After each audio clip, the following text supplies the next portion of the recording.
Most people believe they are saving enough for retirement.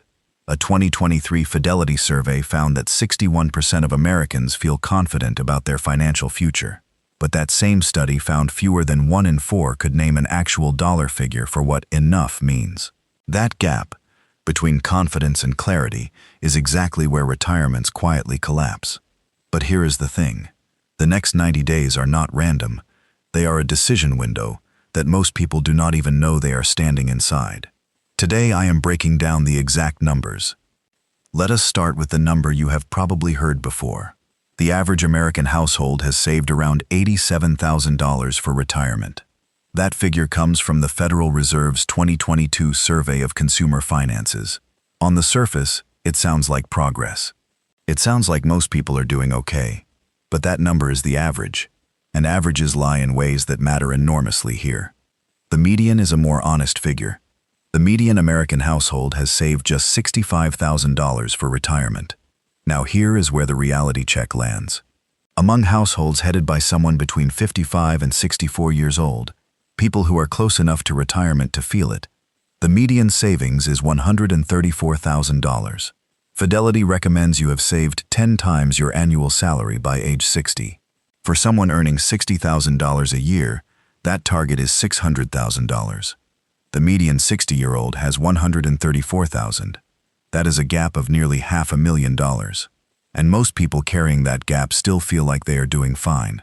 If you are actively thinking about this right now, you are almost certainly ahead of that median. But being ahead of a struggling median is not the same as being on track. So what does it actually take to reach the top 10% of retirement savers in America? According to the Federal Reserve data, a household in the top 10% has a net worth of at least $1.9 million. That is total net worth, not retirement accounts alone. For individuals, the threshold is closer to $1.1 million in investable assets. Now here is where it gets interesting. A dual-income household, say a teacher and a project manager, both in their mid-50s, both contributing consistently to their retirement accounts for 25 years, can reach this level without ever having a glamorous career.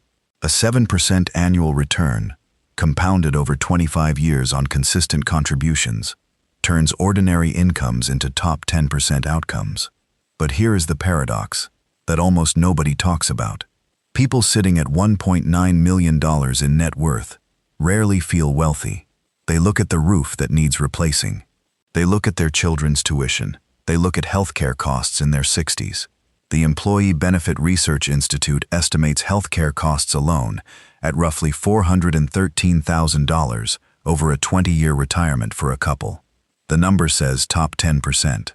The feeling says average. But does reaching this level actually mean you are financially secure? That is a different question entirely. Moving up one level, the top 5% of American households by net worth crosses a threshold of approximately $3.2 million. That figure comes from the same Federal Reserve survey. At the individual level, you are looking at investable assets of around $1.9 million or more. Who actually lives here? Typically, senior physicians at large hospital systems. Not residents. Experienced attendings, a decade or more into practice. Partners at law firms or accounting firms in mid-sized cities. Small business owners who built and held rather than sold early. Engineers who joined large technology companies between 2010 and 2018 and held their equity. Here is the demographic detail that tends to surprise people. A 2023 report from the Urban Institute found that a disproportionate share of the top 5% by net worth are between 65 and 75 years old. Not 45, not 50, 65 to 75. That tells you something important. Wealth at this level is almost never earned quickly. It is accumulated slowly, and then it accelerates in the final decade before retirement, as debts are paid off and portfolios compound without interruption. But is income alone what drives this? The honest answer is no. Income is the on-ramp. What you do once you are on the highway determines everything else. Now the top 1%. The income threshold to reach the top 1% of earners in the United States is approximately $788,000 per year. That figure comes from IRS Statistics of Income, data from 2021, the most recent year with complete data available. And that number has moved significantly. In 2017, the threshold was closer to $515,000 per year. In just 5 years, the bar moved by more than $270,000. That is not inflation alone. That is a widening gap at the very top. Who earns this?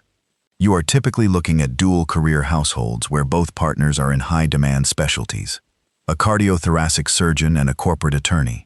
2 partners at competing financial firms. A founder still in the operating seat of a growing company. But here is something worth sitting with for a moment. Even at $788,000 per year, these people are still exchanging time for money. They stop working, and the income stops. The wealth they have built exists only to the degree they have converted earned income into something that generates returns without them. And many have not done that. Federal Reserve data shows that top earners often have surprisingly low savings rates relative to their income, because lifestyle expands in direct proportion to the paycheck. The income picture is now complete, but it is not the full picture, not even close. Here is where this conversation needs to shift, because everything covered so far has been about income, how much people earn. And income is seductive because it is visible. It is on your pay stub. It is what people ask about at dinners. But income does not retire you. What retires you is what you own. And those are 2 entirely different conversations. The part most people miss completely is the distinction between what you earn and what you have quietly accumulated over decades. The next few minutes are about that second number, and it is the one that will actually determine whether your retirement is what you imagined or something considerably smaller. The average American household net worth, across all ages, is approximately $1.06 million. That figure is from the Federal Reserve's 2022 data, but that average is being pulled sharply upward by a small number of extremely wealthy households. The median tells the real story. The median American household net worth is around $192,000, nearly 6 times lower than the average. And of that median net worth, a significant portion is not liquid. The National Association of Realtors estimates that for homeowners, roughly 70% of net worth is tied up in home equity. That is money you cannot spend without selling your home or borrowing against it. When you strip away illiquid assets, the true liquid investable wealth of the median American household is closer to $58,000. That number needs to generate income, cover emergencies, and potentially fund 20 to 30 years of retirement. The math is uncomfortable. Now look at the progression by age, because this is where something important reveals itself. Households under 35 have a median net worth of approximately $39,000. Households between 45 and 54 reach around $168,000. By 55 to 64, the median climbs to $212,000. And for households between 65 and 74, it reaches $410,000. That acceleration in the final decade before retirement is not accidental. It is the product of mortgages being paid off, children becoming financially independent, and portfolios compounding without new debt being added. Wealth is almost never a single event. It is a slow accumulation that accelerates near the end. Think about a retired teacher who spent 30 years in a public school system. She never earned more than $72,000 in a single year. She has a pension paying $38,000 annually, a modest retirement account with $210,000 in it, and a home she owns outright. Her total net worth sits just under $500,000. She is in the top third of all Americans by net worth. Now compare her to a 38-year-old technology worker earning $210,000 a year. He is carrying $380,000 in student loan debt, a mortgage on a house purchased near the peak of the market, and a car lease. His income puts him in the top 5% of earners. His net worth is technically negative. Income and wealth are not the same thing, and the decisions you make in the next 90 days about which assets you are actually building will compound for decades. Now zoom out further than most people ever do, because this next number genuinely changes how you see your own position. The Credit Suisse Global Wealth Report tracks wealth distribution across more than 200 countries every year. As of their most recent data, the median wealth per adult globally is approximately $8,654. To be in the top 10% of wealth globally, you need a net worth of just over $100,000. To be in the top 1% of all adults on this planet, the threshold is approximately $1.1 million. Here is what that means in practical terms. If you have a retirement account with $100,000 in it and a home with any equity at all, you are wealthier than 9 out of 10 adults alive on this planet right now. That is not a motivational phrase. That is a mathematical fact from the Credit Suisse dataset. More than half the world's adult population has a net worth below $8,600. The comparison you are running in your head against your neighbor, your colleague, the person you see online, is running inside one of the wealthiest 15 to 20% of countries on Earth. The reference frame is distorted by design, and that distortion is exactly why the data rarely matches the feeling. There is a well-documented psychological mechanism called relative deprivation. It was formalized in research by economists Urzo Lutmer and Andrew Clark, among others. The core finding is straightforward. Your sense of financial well-being is determined far less by your absolute wealth, and far more by how your wealth compares to the people immediately around you. Not globally, not nationally. The people in your neighborhood, your industry, your social circle. If everyone on your street drives a 3-year-old sedan, a 5-year-old sedan feels completely fine. If half your street suddenly has a new SUV, your 5-year-old sedan starts to feel like a problem, even though nothing about your actual financial position changed. This is not a character flaw. It is wired into how human beings assess status and safety. Your brain evolved in small groups where relative standing directly affected survival. It did not evolve to compare itself against global wealth distributions.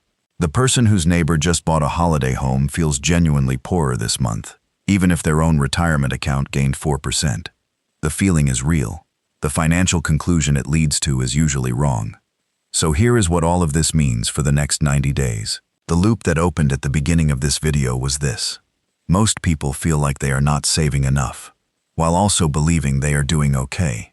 Both feelings are running at the same time, and both are responses to the wrong reference point. The income thresholds matter, but they are a starting point, not a destination. The net worth picture matters more, because it is the only number that can actually fund a retirement. And the global context matters, because it recalibrates the anxiety that causes people to either overspend today trying to feel wealthy, or freeze entirely because the gap feels too large to close. Here is the one thing worth doing this week. Not a list, just one thing. Calculate your actual liquid net worth, not the gross figure, not the number that includes your home equity and pension estimates. Your liquid, investable number.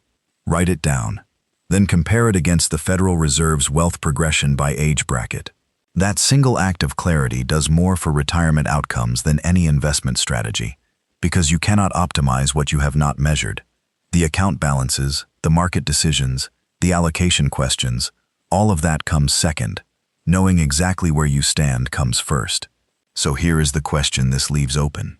If the data says you are likely in a stronger position than you feel, and the psychology explains why you feel worse than the numbers suggest, what would it actually take for you to feel financially secure?